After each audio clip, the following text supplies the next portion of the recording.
పెద్దలందరికీ నమస్కారం. అలాగే ఈ సమావేశానికి హాజరైనటువంటి గ్రామ ప్రజలకి, ధ్యాన మండలి సభ్యులకి, అలాగే యూత్ వాళ్ళందరికీ కూడా నా యొక్క హృదయపూర్వక నమస్కారాలు.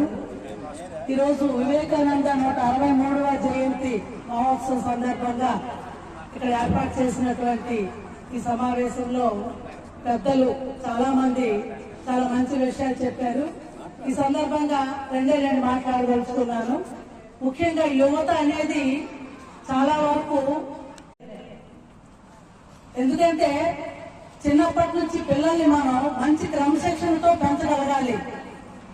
వాళ్ళు అడిగిందే ఇచ్చేయకుండా, పాడిందే పాటగా దానికి మనం సమర్థిస్తూ పోతూ ఉంటే వాళ్ళని సక్రమైన మార్గంలో తీర్చిదిద్దలేము. ఇక వాళ్ళు చేసే ప్రతి పనిని మనం అబ్జర్వేషన్ చేయాలి. వాళ్ళు చేసే తప్పు ప్రేమగా చూపించాలి. వాళ్ళకి నువ్వు చేసింది తప్పు, ఇది కరెక్ట్ కాదు, నువ్వు నీ తాలూకా ఉద్దేశాన్ని, ఆ యొక్క మార్గాన్ని నువ్వు మార్చుకోవాలి. అలాగే మంచిగా ప్రవర్తన ఉంటే వాళ్ళు ఇంకా మనం మంచిగా ఎంకరేజ్మెంట్ చేయాలి. ఆ విధంగా మనం పిల్లల్ని తీసుకెళ్ళినట్లయితే ఒక మంచి భారత పౌరుడిగా తీర్చిదిద్దబడతాడు.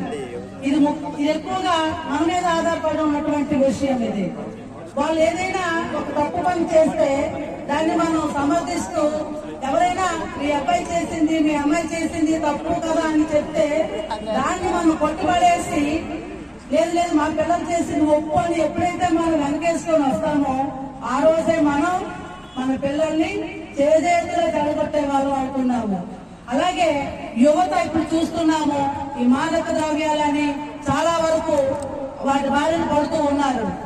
ప్రతిదీ తల్లిదండ్రులు అబ్జర్వేషన్ చేయాలి.